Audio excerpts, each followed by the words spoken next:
Selamat berjumpa dengan kami, semoga Anda kami jumpai dalam keadaan sehat, sejahtera, dan bahagia. Video kali ini kami akan mengajak Anda untuk mendengarkan penjelasan Ida Pedanda Panji Sogata dari Griya Lenteng Agung Jakarta tentang tahapan dan makna upacara metatah.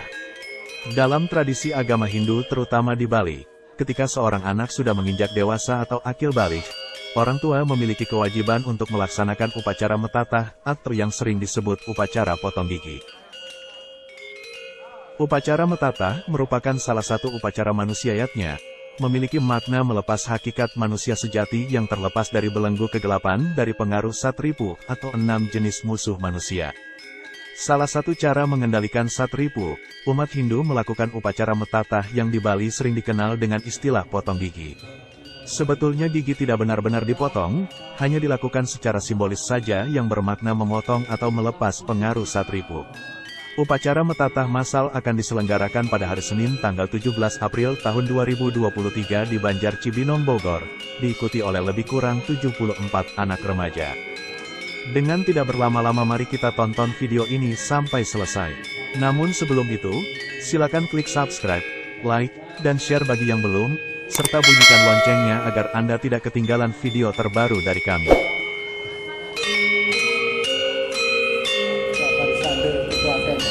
Pinandita pemangku. Jadi akan melaksanakan kegiatan potong gigi. Bukan giginya dipotong, diratakan. Diratakan pun secara simbolis, tidak dipotong-potong. Nah, sebelum sampai ke upacara potong gigi, kami ingin menjelaskan dulu tugas kewajiban orang tua. Nanti di mana dia masuk kewajibannya orang tua. Orang tua ada kewajiban, tugasnya ada 5 tugas, 5 kewajiban yang disebut dengan Panca Wida. Nah, yang pertama itu disebutkan sang metuakan, yang melahirkan. Jadi si bapak, ibu ini yang melahirkan. Yang kedua, sang binojanan, memberi makan. Yang ketiga, sang upadhyaya, mendidik, mengajari. Yang keempat, sang sinaskara, mengupacarai. Yang kelima, menolong di kanang bahaya, daripada bahaya-bahaya, ditolong. Dari lahir kita diperhatikan sekali oleh orang tua. Tapi sekarang zamannya agak beda sedikit. Ada baru lahir sudah dibunuh, ada baru lahir dibuang. Nah itu, jadi itu tugas orang tua 5 yang akan menjadi kewajiban si anak. Nah di mana prosesnya metatah ini adalah pada sang sinaskara, mengupacarai. Jadi anak-anak diupacarai dari baru dalam kandungan sudah ada upacaranya. Makanya orang Hindu begitu lahir sudah menjadi orang Hindu. Tidak perlu dipertanyakan kapan Hindunya.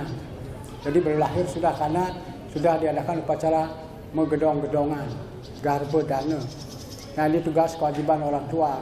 Lalu lahir, pemapa grare, lalu umur 12 dibuatkan nama, lalu umur 42 pembersihan, umur 3 bulan ada upacara nyambutin, lalu 1 oton, sudah itu terus tanggal gigi, tumbuh gigi, tanggal gigi, terus lubang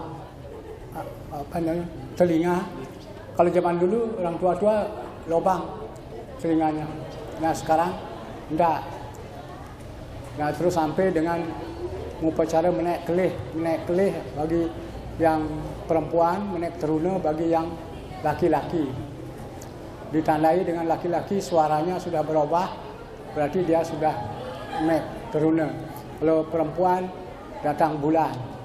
Nah setelah itu baru terus mau panas, metatah. Nah ini kewajiban orang tua. Sampai dengan kawin, upacara pawiyuhan. Nah itulah tugas-tugas orang tua. Nanti akan menjadi kewajiban si anak. Jangan sampai anaknya meninggalkan orang tua atau tidak merawat orang tuanya setelah menjadi tua. Kalau sudah tua berbeda sekali dengan yang masih muda. Kalau sudah umur 60 ke atas sampai 70, 80 sudah beda sekali orang tua. Mungkin ingatannya juga sudah berkurang. Nah itulah si anak punya tugas, kewajiban merawat orang tua. Nah itu jadi nyambung dengan potong gigi sang sinaskara, orang tua yang mempacarain. Jadi sekarang pokoknya orang tua ini mempacarakan, membiayai, mendidik sampai dengan mendapat pekerjaan, sampai dengan berkeluarga. Kalau sudah berkeluarga, orang tua hanya memperhatikan, tidak bisa mengintervensi lagi, terkecuali melakukan hal-hal yang tidak baik. Nah, sekarang kita mulai potong gigi. Istilahnya bukan potong gigi sebenarnya, metatah. Tapi di Indonesia kan potong gigi. Jadi bukan dipotong giginya. Jadi supaya tidak ketakutan, hanya dikikir sedikit saja, terutama taringnya.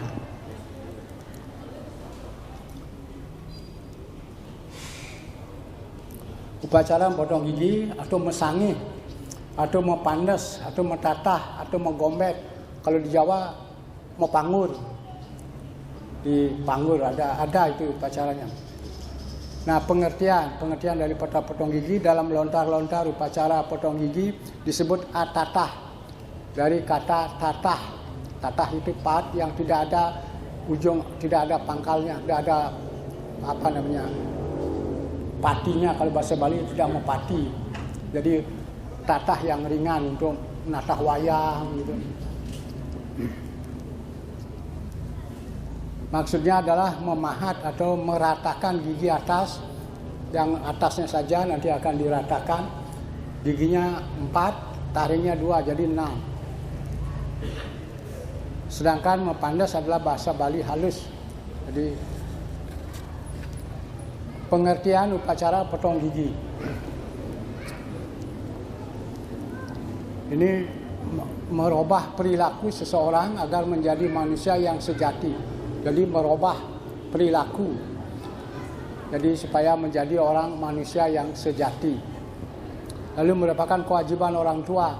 Nah, inilah orang tua yang tadi disampaikan mengenai tentang sinaskara, kewajiban orang tua kepada si anak untuk dapat bertemu kembali dari orang tua nanti kalau sudah selesai hidup ini.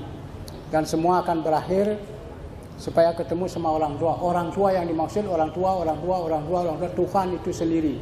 Brahma, Atma, Aikyam. Brahma dan Atma itu satu, supaya ketemu lagi nanti.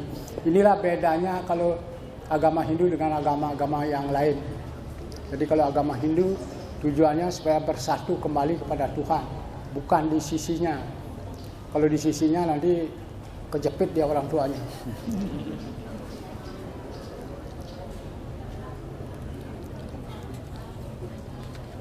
Dasar potong gigi, ini ada dasarnya. Ada lontar dharma kahuripan namanya.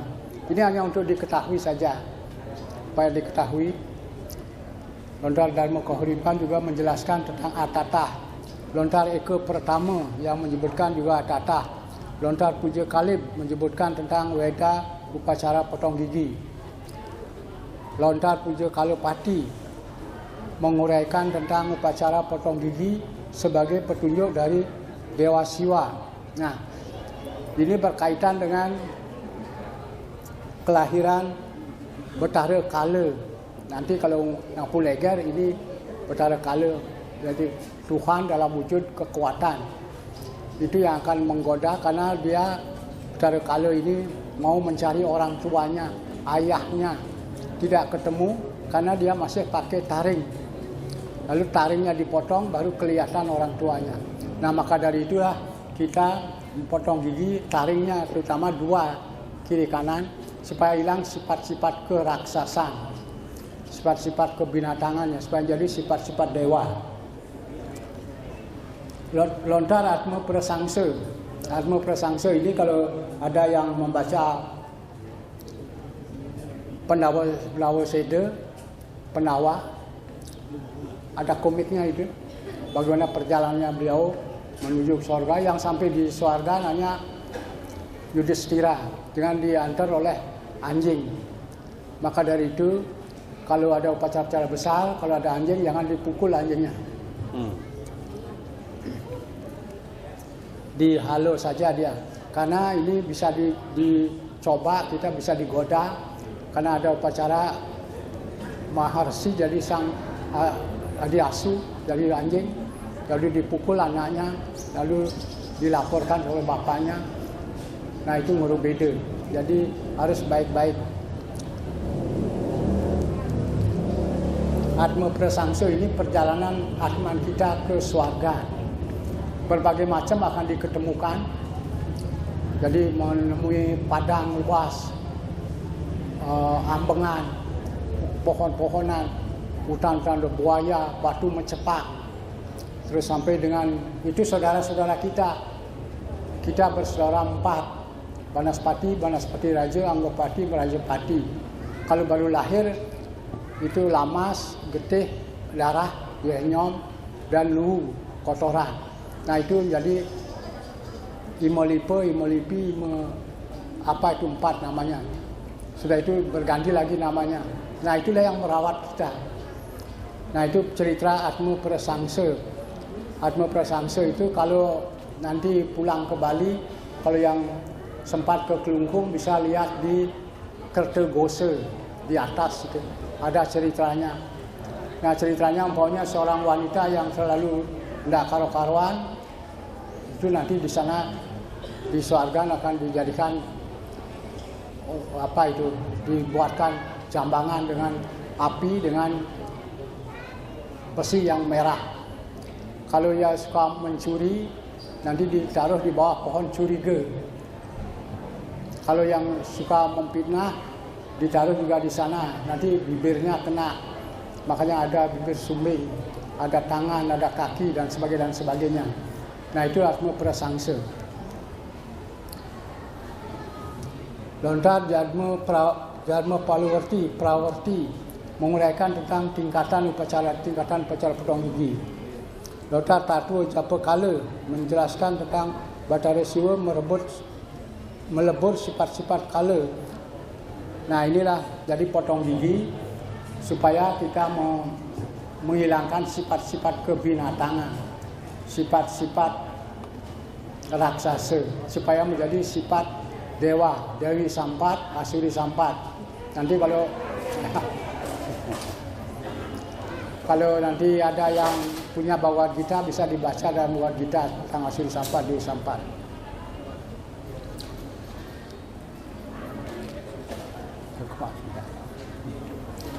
Nah, tujuan potong gigi.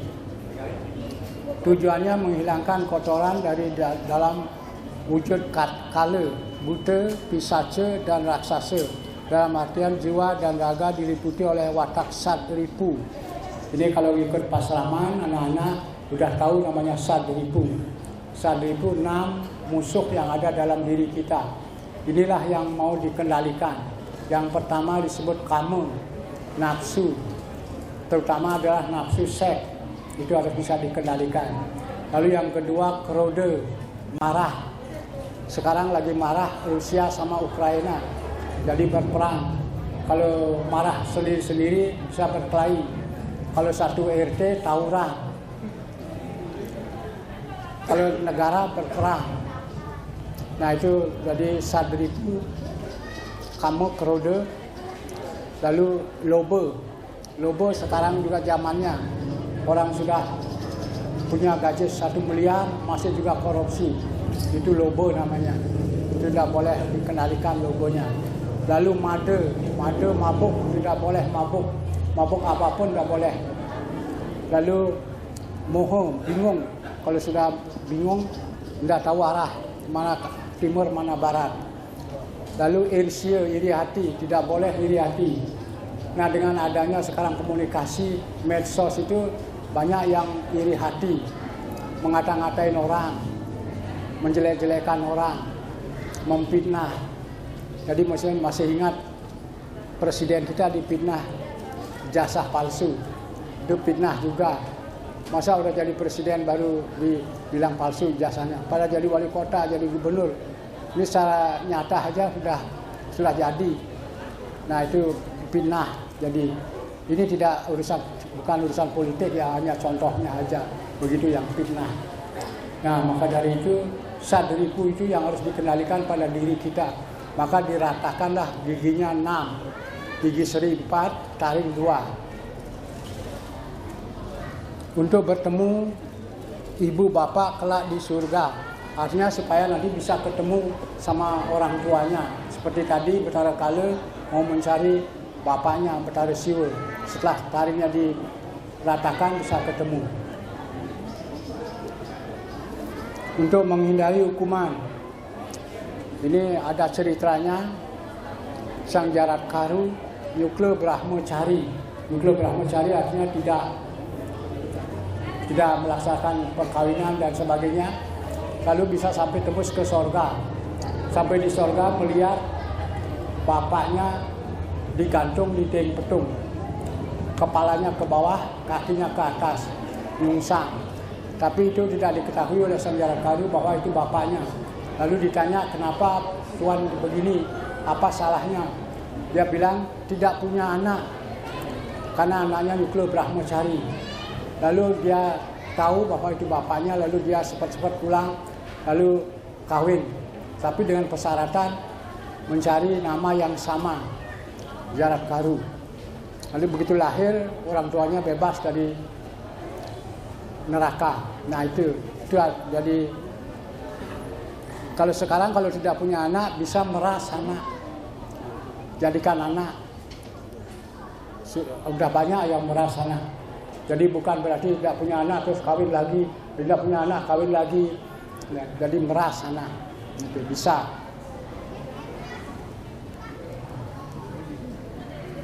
Memenuhi kewajiban orang tua. Nah, ini tahapan upacara potong gigi. Bagaimana tahapannya? Ngekep, tadi telah dijelaskan tentang ngekep. Ngekep itu bahasa umumnya mepingit. Jadi setelah habis sembahyang, lalu ke rumah tidak boleh keluar. Kenapa tidak boleh keluar? Karena nanti terjadi gangguan di luar, nanti merepotkan diri kita sendiri. Nah itu supaya konsentrasi, supaya fokus. Nah kalau bisa meditasi di rumah, atau membaca Bhagavad Gita, atau membaca buku yang lain, atau mendengarkan kidung-kidung atau lagu-lagu yang baik. Termasuk tidak boleh main HP di dalam ngekep itu. Kalau ngekep main HP nanti udah ngekep namanya. Nanti main HP nanti enggak lagi gambar-gambar yang tidak jelas di dalam besok mentatah lupa. Nah itu jadi ngekep. Mau pingit itu tidak boleh keluar. Tujuannya adalah supaya kita konsentrasi, supaya fokus pada upacara. Mobil kala. Nah setelah habis ngekep, terus besoknya malam mentara mobil kala. Biar itu menghilangkan segala kekotoran yang tidak baik, perbuatan. Kala itu sebenarnya waktu atau kekuatan. Bisa kekuatan baik, bisa kekuatan buruk. Untuk menghilangkan kekuatan buruknya. Sembahyang di kawitan dan semara ratih. Jadi sebelum naik ke tempat tatah sembahyang. Nah setelah sembahyang, kalau ada sungkem, disungkem dulu. Habis mobil kala, sungkem. Ya sungkem, terus sembahyang setiap mau naik petatahan, potong gigi. Nah pelaksanaannya sembahyang mohon anugerah dari Sang Yang Widiwasa, dalam hal ini Sang Yang Semara Ratih. Semara Ratih ini semara laki, ratih perempuan. Kalau kita dimasuki oleh yang laki, dimasuki oleh Sang Yang Semara, melihat perempuan yang dimasuki oleh Dewi Ratih, bisa berpandang-pandangan mata, bisa jatuh cinta. Nah kalau sudah kedua ini masuk, bisa jatuh cinta, bisa terus menjadi hubungan yang baik. Makanya bisa ketemu sekali, bisa langsung kawin. Ada yang sudah berbulan-bulan, bertahun-tahun bertemu karena tidak dimasuki oleh Yang Semara, tidak jadi, putus hubungan. Nah ini sembahyang dulu ke Sang Semara Ratih.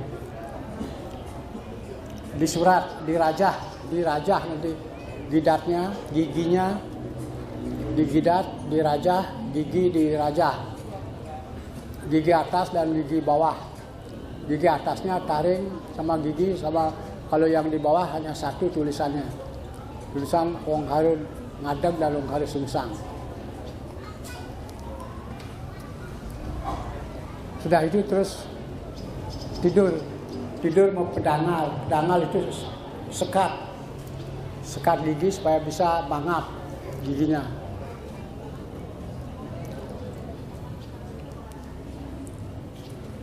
Pengurip-urip itu artinya menjampi, makan sirih. Sirihnya itu dikunyah, ditelan airnya 3 kali, lalu dibawa ke kelapa gading. Makan sirih, lalu ditunyuh gading, muter pengutip, turun selesai metatah, injak peras. Nah, kalau menurut aturannya harus mandi karena untuk melukat. Tapi ini karena masal tidak, saya tinggal cuci kaki, cuci tangan sedikit. Ganti baju juga tidak ada. Persiapan menjaya-jaya, melukat. Nah, itu melukat, nanti setelah habis melukat baru sembahyang bersama. Lalu metirte, lalu natap, lalu empedamel. Nah, sekarang makna upacara potong gigi. Yang pertama, makna ngekep, tadi sudah jelaskan, mengandung arti pengendalian hawa nafsu. Ini untuk melatih kita mengendalikan hawa nafsu. Karena kalau sudah potong gigi berarti sudah dewasa. Kalau belum potong gigi berarti masih anak-anak. Kalau zaman dulu, kalau perempuan, kalau sudah dewasa, itu rambutnya beda. Rambutnya mau pusung tagel namanya.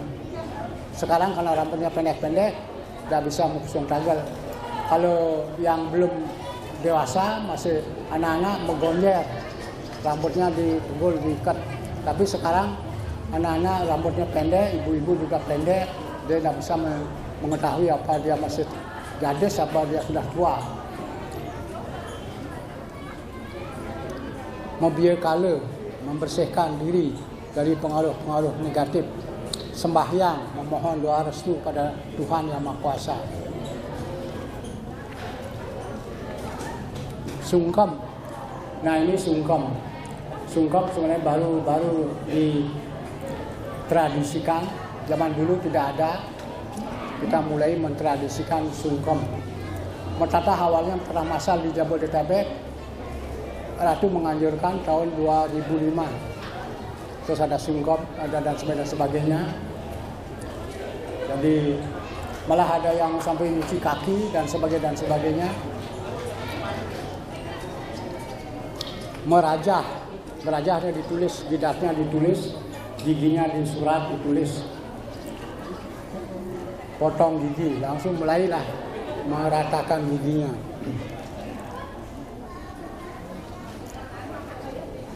Nah, ini tentang sadripu. Jadi 6 gigi yang dibersihkan, simbol mengendalikan sadripu, 6 musuh yang ada dalam diri kita. Musuh yang berat kendalikan adalah musuh yang ada dalam diri kita. Kalau musuh yang kelihatan gampang, seperti perang Rusia dengan Ukraina bisa dilihat di internet, pesawat ditembak, meriam dan sebagainya bisa. Tapi musuh dalam diri kita tidak bisa kita tahu. Nah, inilah yang perlu kita kendalikan. Terutama seperti tadi sudah dijelaskan mengenai kamu, nafsu. Jangan sampai nafsunya berlebih-lebihan. Lalu loba, serakah, kerode, marah, mada, mabuk, moho, bingung, irsia, iri hati. Terutama penekanannya adalah pada iri hati. Jangan sampai kita itu iri hati. Harus selalu berpikir positif, jangan berpikir negatif pada orang lain. Walaupun itu menjelek-jelekan kita tetap berpikir positif sehingga untuk aman kita. Keenam sifat ini harus dikendalikan, disimboliskan dengan meratakan 2 taling dan 4 gigi.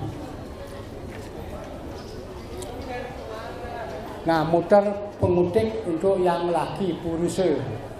Caket untuk yang perempuan. Diputar ke belakang tangannya, putaran 3 kali, itu lingkaran hidup, lahir, hidup, mati. Semua akan mati. Setelah mati semua hidup lagi. Tapi hidupnya bukan seperti sekarang. Sesuai dengan karmanya. Kalau karmanya baik, hidup pada orang kaya, orang pejabat kayak anaknya cucunya Pak Jokowi. Nah itu positif dia, baik dia. Nah jadi jangan a priori terhadap orang lain, tidak boleh. Iri hati. Baru ada timpali temannya berhasil dibilang begini begitu. Kalau tidak berhasil dikata-katain juga, itu tidak boleh.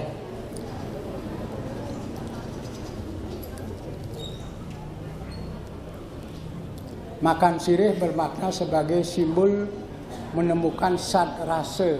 Nanti ada mempedamel diberikan sad rasa. Sad artinya 6 rasa, rasa-rasa, 6 rasa.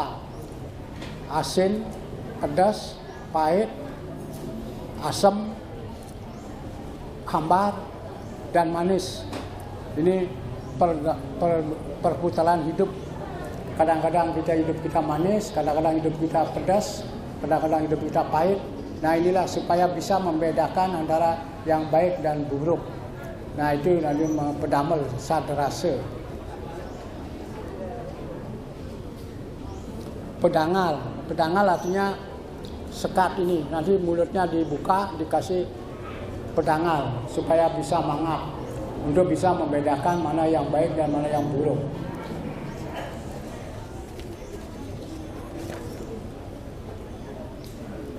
Kelapa gading. Kelapa gading tempat kita ludah dan asaban-asaban gigi. Ditaruh nanti dibawa pulang, ditaruh di belakang tempat sembahyang. Kalau punya tempat sembahyang. Kalau tidak di rumah, kalau ada tanah di rumah. Kalau tidak dibuang. Tapi membuangnya ini karena lingkungan, kan tidak boleh kita membuang kotoran apa sampah-sampah ke sungai. Nanti jangan-jangan terus sampai banyak orang Hindu mau lingkungan begitu. Nah itu harus diperhatikan. Mau dibuang harus direcah dulu, dikecil-kecilkan. Urip-urip bermakna bahwa hidup dalam makna pengendalian diri secara nyata sebagai pejampi. Ini orang tua zaman dulu sudah ngerti. Makanya dipakai urip-urip, kunir. Itu satyodium. Kalau ada luka itu yang pakai menjampi.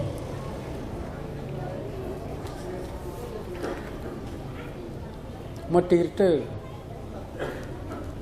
sebagai penyucian pikiran, perkataan dan perbuatan. Maka kalau metirte, meketis 3 kali, minum 3 kali, diraup 3 kali.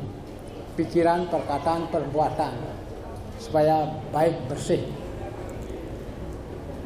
Wije sebagai simbol anugerah.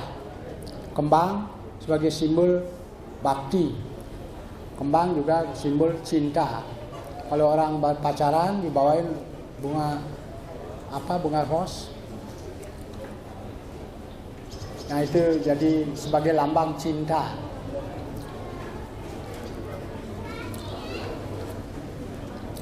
Banten, nah ini sampai Bantennya ini untuk orang tua yang supaya lebih tahu. Kalau anak-anak cukup ngikutin.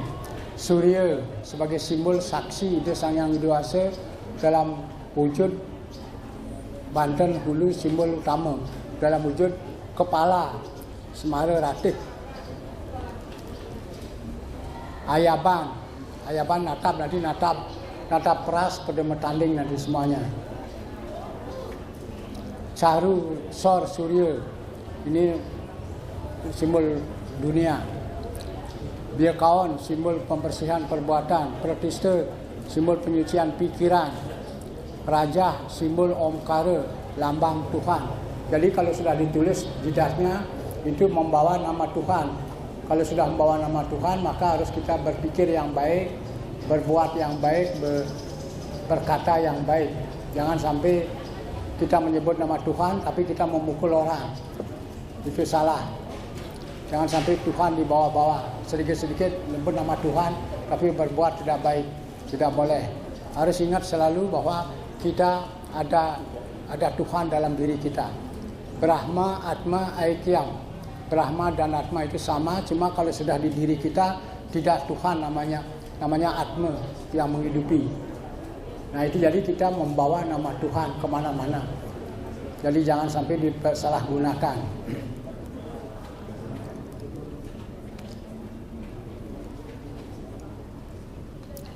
Taring, simbol angah, simbol baik buruk, simbol kehidupan. Jadi ditulis di sini taringnya, tulisannya ang dan ah. Lalu di tengah karing adeg, karing sang. Itu derajahannya.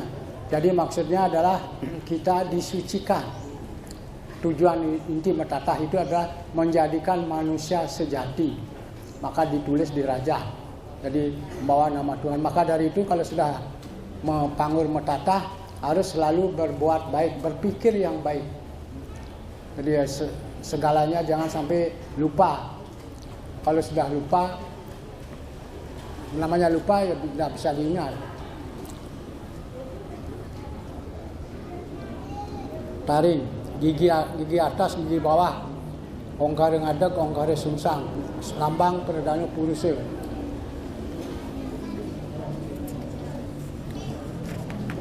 Secara keseluruhan potong gigi mempunyai makna yang pertama mengendalikan sadripu. Jadi mengendalikan 6 musuh yang ada dalam diri kita. Lalu yang kedua kewajiban orang tua. Nah ini kewajiban orang tua. Nanti kalau anak-anak sudah jadi orang tua, kewajiban mengupacari anak-anaknya. Lalu mengingatkan kewajiban anak setelah orang tua merawat dan menjaga orang tua, mengupacarakan setelah tiada. Kalau nanti orang tua sudah tidak ada, jadi anaknya lah yang mengupacarain. Maka dari itu anak-anak yang Hindu tidak boleh berpindah agama karena tidak dapat nanti membalas jasa orang tua. Nanti selama hidup akan sengsara hidupnya. Ini sudah ada yang membuktikan. Berarti sudah 5 ngupacarain orang yang berpindah agama. Karena masih muda-muda, perempuan pindah agama punya anak 1 terus meninggal. Pada waktu meninggal katanya dia tidak menemukan apa-apa dan sudah pindah agama. Gelap katanya. Lalu dia bingung, dicarilah bapaknya. Bapaknya dicari bukan berwujud manusia, jadi berwujud manusia tapi sebentar kelihatan. Hanya bilang, Pak, hanya Bapak yang bisa membantu saya. Gitu. Karena gelap sekali katanya, jadi tidak ketemu apa-apa. Setahun bapaknya kesana kemari mencari tahu. Lalu sampailah ke gereja, kita bilangin mungkin diaben kali bapak anaknya. Begitu mau diaben, ditanya suaminya dikasih, lalu diabenkan sampai ngeroras. Jadi tidak lagi dicari-cari. Ada yang tidak bisa masuk ke rumahnya katanya. Dia sudah meninggal, tapi dia kelihatan di depan rumahnya tidak bisa masuk. Lalu ditanya kenapa pindah agama. Nah, lalu dia diupacarain baru bisa masuk ke rumahnya. Nah itulah makanya dalam bahasa Bali ile dahar sangat-sangat riskan. Jadi meninggalkan leluhur karena kemanapun leluhur dan tersurat namanya, maka buat nama ada bantennya.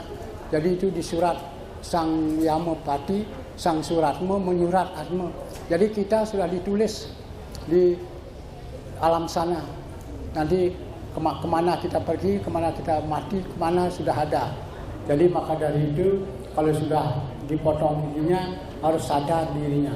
Jangan sampai meninggalkan orang tua. Kalau sudah meninggalkan orang tua namanya alpake guru lupake. Itu berbahaya. Alpake guru wajib, pengetahuan. Alpake guru wisesa. Alpake guru wisesa jadi teroris. Tidak boleh. Demo tapi merusak. Kalau demo tidak merusak, tidak apa demokrasi. Tapi kalau demo merusak, nanti kalau dia jadi pemimpin, dia berat juga memperbaiki.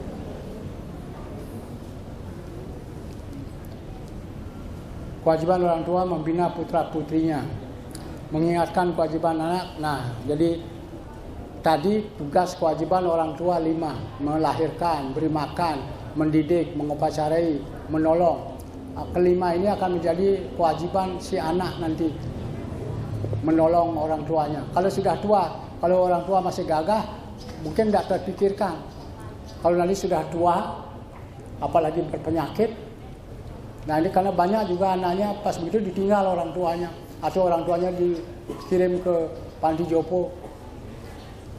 Nah, ada sekarang kalau mau mengirim orang tua kayak di India, ada tempat orang tua yang akan sudah tua walaupun jadi miliarder, dia bawa ke Benares, ke kota suci dekat Sungai Gangga. Maksudnya kalau dia mati tinggal upacara dorong. Nah itu, jadi ada di Indonesia juga ada Wisma Jompo, dirawat di sana, tapi membayar. Nah itu, jadi kalau sebaiknya orang tua dirawat oleh anaknya, cucunya, dirawat di rumah. Jangan sampai, karena kalau tidak ada orang tua, rumah itu akan sepi. Kalau tidak ada anak-anak, rumah itu juga akan sepi. Kalau orang tua cuma berdua,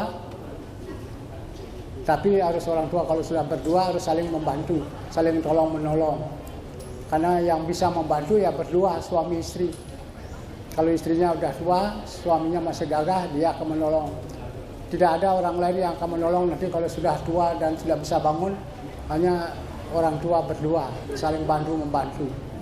Nah ini kalau orang tuanya sudah tua, di atas umur 80, 90, 100 tahun, nah itu anak-anak dan cucunya, kumpinya harus benar-benar menjaga orang tua.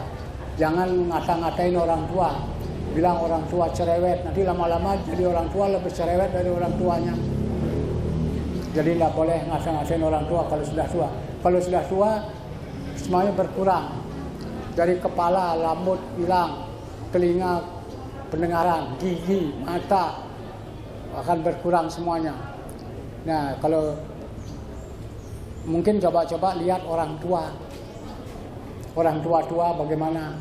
Kalau tidak ada ngurus, masih jadi pemulung, masih jadi bekerja keras. Nah, inilah tugasnya si anak nanti merawat orang tuanya.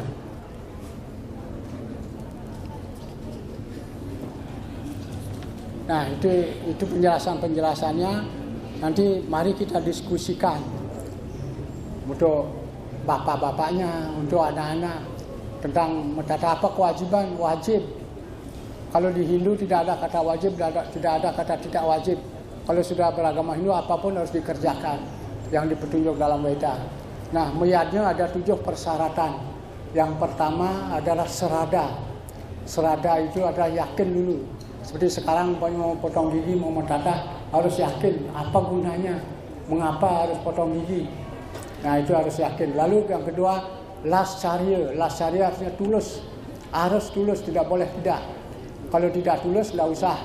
Nanti buang-buang biaya, buang-buang waktu, buang-buang tenaga. Harus tulus, ikhlas. Lalu yang ketiga, sastra. Ada di dalam Weda, ada petunjuknya ini. Bukan ngarang-ngarang orang leluhur untuk potong gigi, ada petunjuknya. Ada sastranya.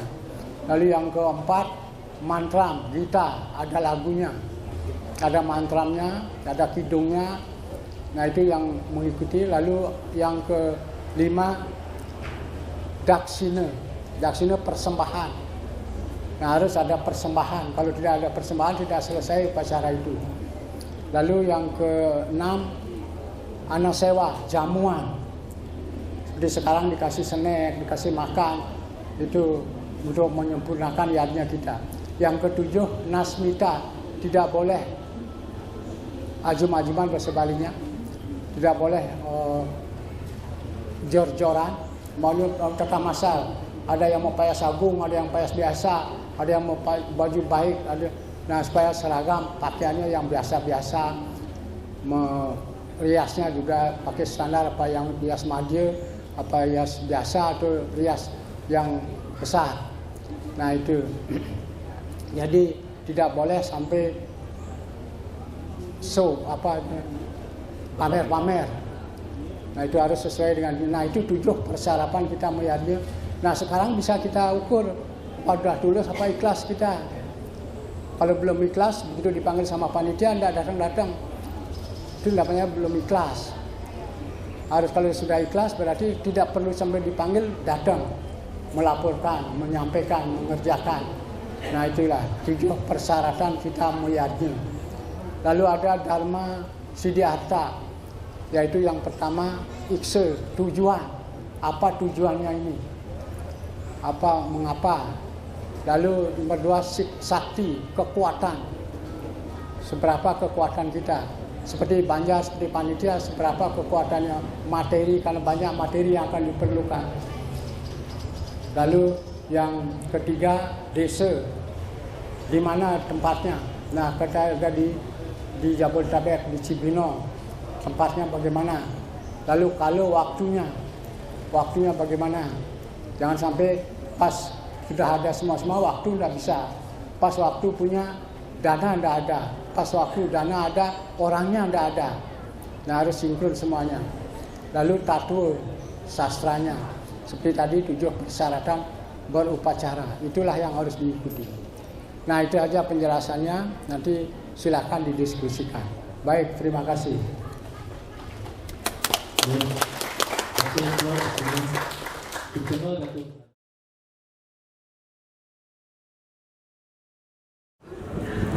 Yang ini dia tanyakan, kan di tanggal 16 itu sudah tidak boleh kemana-mana.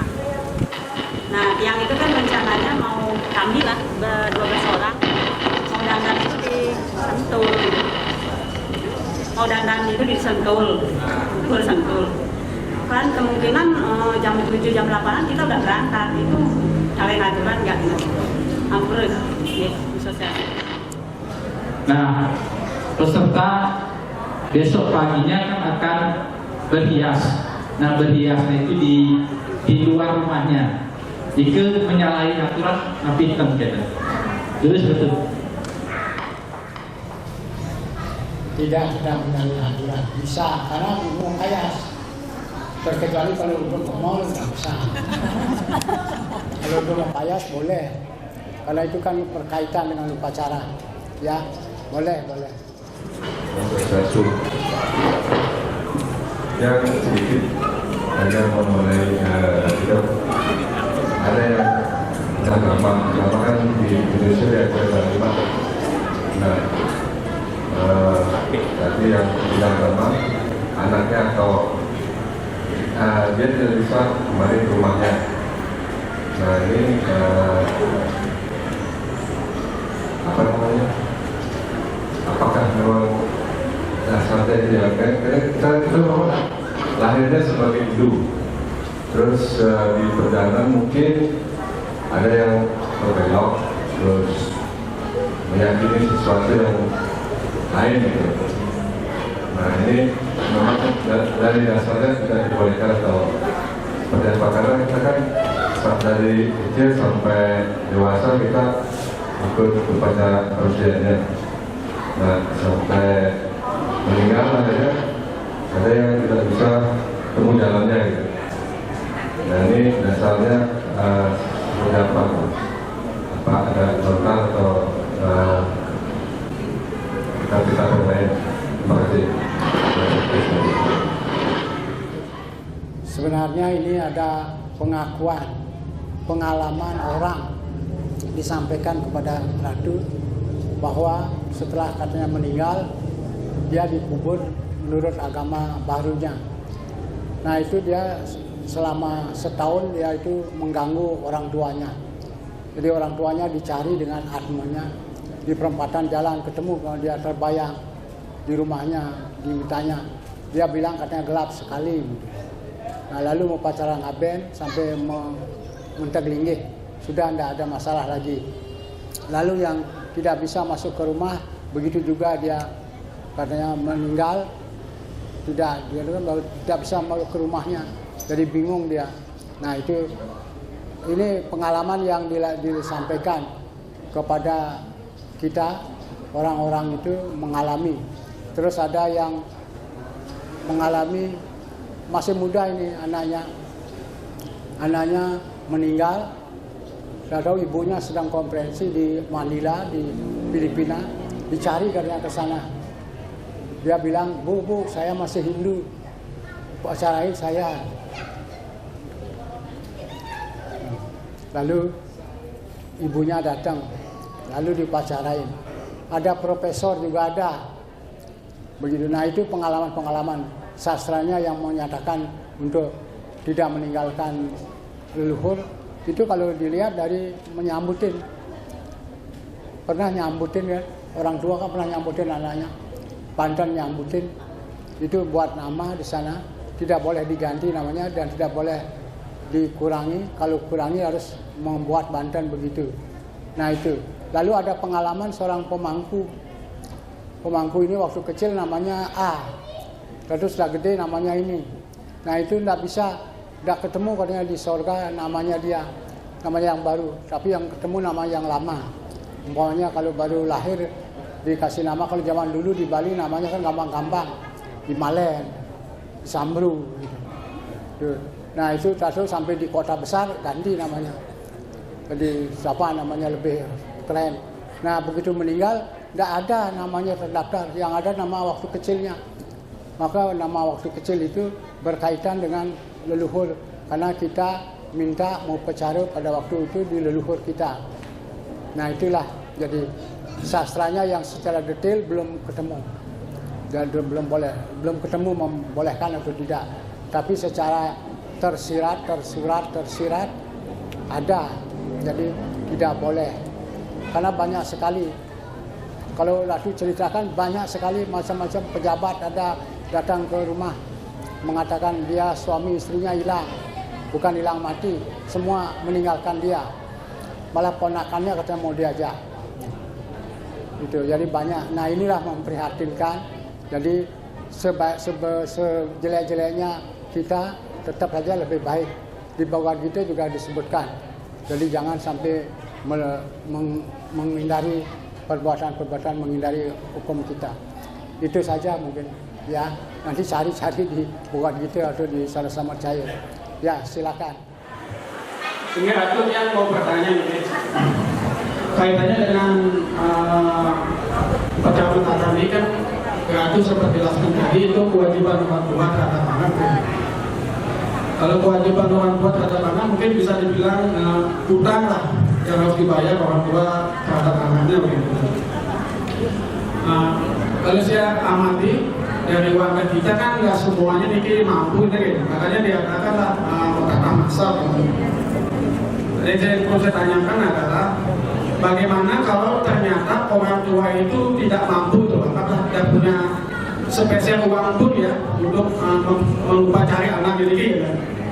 Nah diadakanlah upacara massal, mungkin biayanya begitu diambil dari dana punya semeton. Itu bagaimana itu? Apakah utang dari orang tua sudah terbayar atau apakah sudah sah itu upacara itu kewajiban orang tua sudah berjalan gitu terhadap anaknya? Itu yang saya tanyakan itu semua. Kata massal maksudnya adalah untuk membantu yang tidak punya. Jadi subsidi silang. Jadi umpamanya kalau dikenain uang 1 juta, yang punya bisa nambahin lebih. Yang tidak punya memang benar tidak punya, tenaga sumbangkan. Jadi korpe membantu-bantu itu juga sudah membayar utang karena memang tidak punya. Jadi tenaga. Jadi kan kalau tidak punya tenaga, tidak punya uang, pikiran, tidak punya pikiran, tenaga. Nah tenaga bisa membantu-bantu membersih-bersih tiang dan, tapi harus benar. Jangan terus tiang dan sedayang gitu. Tapi ngabung mobil. Nah kan bagaimana? Jadi harus benar-benar secara tulus. Jadi kalau sudah benar-benar dapat mampu materinya, pemikiran juga sudah mampu, tenaga sumbangkan. Mungkin ngambil apa, disuruh apa bersih, mau tikar, ngulung tikar. Nah itu juga sudah termasuk itu, termasuk utang. Jadi kewajiban orang tua membayarnya. Itu, ya itu kira-kira. Karena tenaga juga termasuk bantuan. Kalau tidak ada, kalau uang saja kumpulin, pikiran saja sampaikan, tidak ada yang mengerjakan, kan tidak jalan. Jadi tenaga juga, termasuk panitia ini sudah mengorbankan tenaganya untuk ini, pemikiran tenaga, mungkin juga materi. Jadi yang tidak punya jangan salah mengertikan. Makanya ada masal, metatah masal, ngaben masal, ngoras masal, ya itu untuk membantu yang tidak punya. Yang tidak punya jangan malu-malu, harus terus terang. Nah yang punya mau ngikutin, ya harus dana punya lebih. Nah itulah, ya begitu kira-kira. Iya. Iya, sukses Ratu Brother sampun memberikan pencerahan buat para orang tua dan peserta. Beri plus sekali lagi buat Ratu Brother.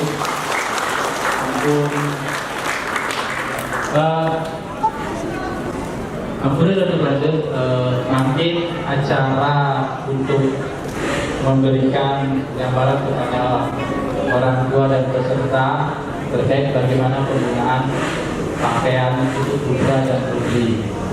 Mungkin para sesepuh dan Ratu Brother.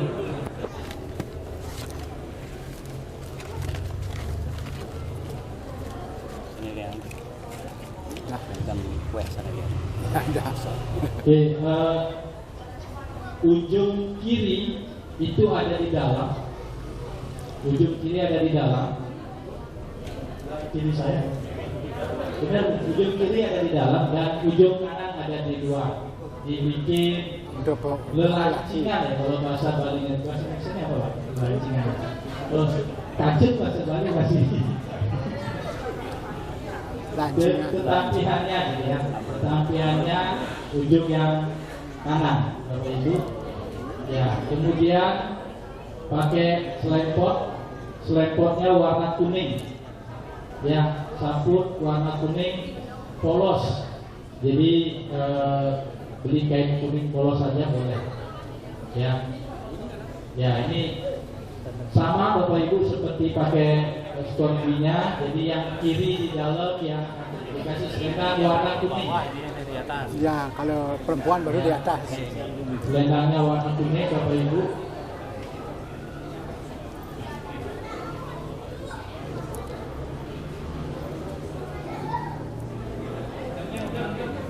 Ya, dengan udang putihnya. Jadi Bapak Ibu, jadi penggunaan pakaiannya seperti itu, sederhana tetapi rapi, gitu ya. Seperti ini boleh diabadikan terlebih dahulu supaya tidak lupa. Mira yang sudah jadi modelnya. Selanjutnya model kedua gadis cantik. Ya,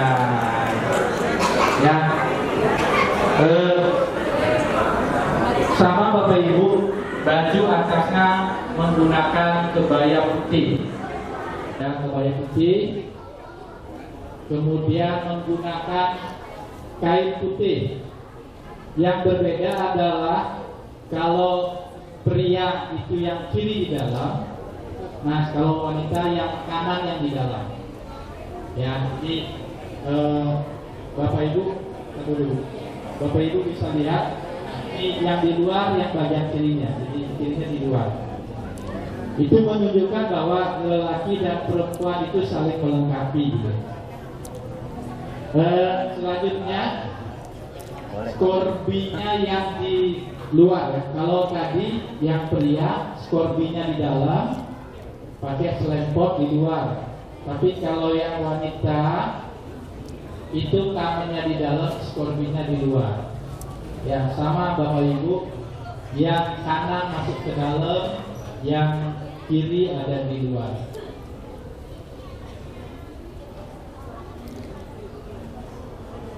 Oke, usahakan yang di dalam itu tidak kelihatan.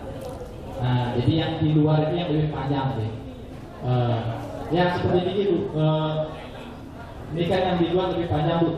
Nah, jangan nanti yang di dalam yang lebih panjang gitu. Gak enak dilihatnya gitu. Secara etika gak enak dilihat. Enggak dong, ada yang kebalik tuh. Yang putihnya pakai nun.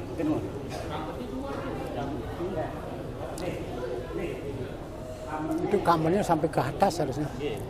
Sampai di sini. Kalau ada ini skordinya yang kelihatan harusnya. Itu ke atas. Iya. Sama diikatnya itu sama-sama. Kelihatan. Kapan tetap kelihatan. Skordinya yang untuk skordinya. Maksudnya skordinya pangton Yang masuk ke dalam pangton mau balap. lebih panjang dari yang Skordinya pangsil mau balap. skordinya. Iya. Kamarnya tetap kelihatan. Jadi memang, nah seperti ini. Kemudian selendang kuningnya itu untuk di dada. Nah, kalau Kalau cowok kan di pinggang, tapi kalau cewek di dada. Ya. Nah, untuk rambutnya di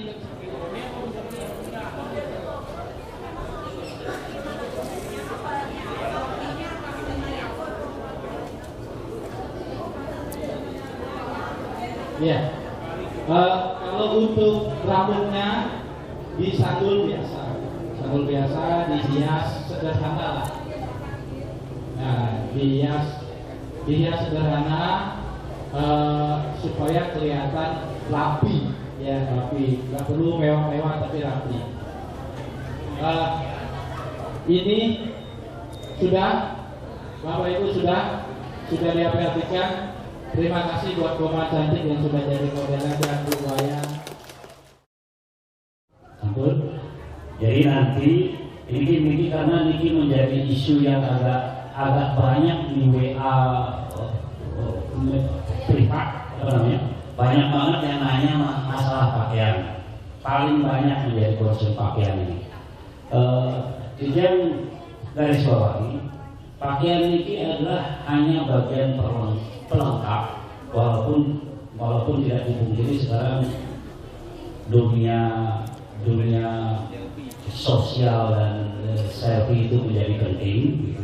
Makanya kemudian diakomodir, tidak niste banget, gitu. Maksudnya tidak asal, gitu, karena estetika, taste, rasa penting juga. Sekali mau disampaikan Ratu Prantri, semuanya berjalan simultan bagus, tapi kemudian tidak juga berlebihan.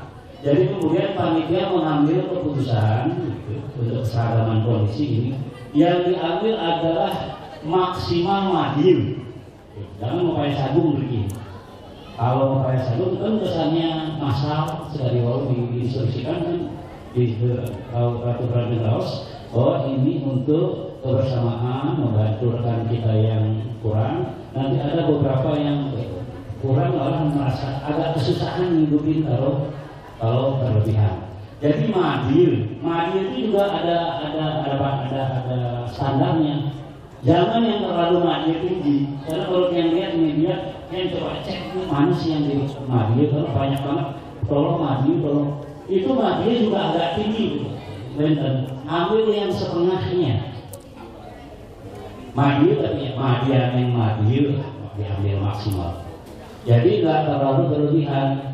Kemudian nanti ada yang mempayas biasa, ada yang ngejelek. Ada bisikan dan ada WA dari beberapa rekan sangat masuk akal juga. Mentata ini seumur hidup cuma sekali katanya.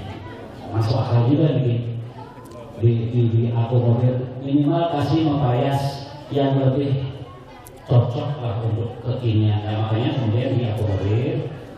Mempayas madil, tapi madil, jadi tidak berlebihan juga, jadi semuanya bisa mengikuti. Sepakat ya ibu-ibu? Sekali lagi biar lebih kencang soalnya sepakat ini ya. Semoga ibu-ibu semuanya. Sampai. Puji syukur atas kehadiran Yosef yang Diwaso pada kesempatan siang ini. Kita bertemu dalam rangka pembekalan kegiatan Matahari yang dipimpin oleh Ratu Prantri. Apa-apa yang sudah disampaikan tadi cukup jelas.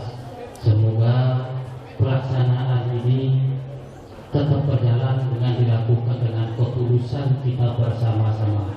Ini sudah mulai kegiatannya dari tahap-tahap harap dilakukan dengan baik dan tentu dengan ketulusan. Tapi dengan catatan apa informasi dari Ketua Panitia harap dicermati dan dilaksanakan. Semoga pelaksanaan ini bisa berjalan dengan baik sampai di hari 17 April pelaksanaan hari H-nya. Kami terima kasih atas dukungan ini semuanya, dan kami selaku Ketua Banjar, apabila ada hal-hal yang kurang berkenan dari kepengurusan dalam penyambutan tutur kata dan kalimat, kami mohon maaf sebesar-besarnya. Serasa itu terima kasih, kami tutup dengan Prama Santi. Om Santi, Santi, Santi, Om. Ya, terima kasih.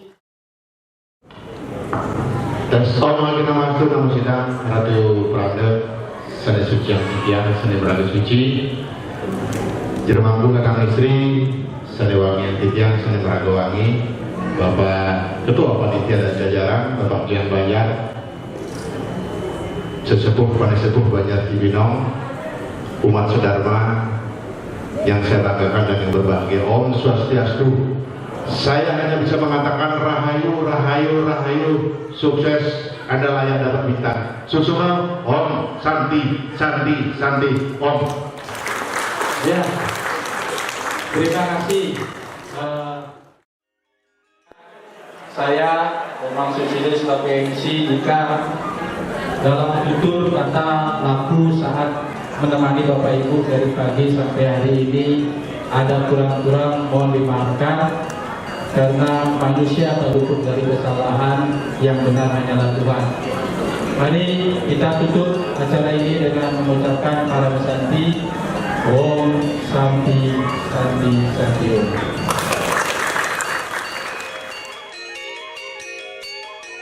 Demikianlah penjelasan tentang tahapan dan makna upacara metatah dari Ida Pedanda Panji Sogata dari Griya Lenteng Agung, Jakarta. Terima kasih, sampai berjumpa, semoga bermanfaat.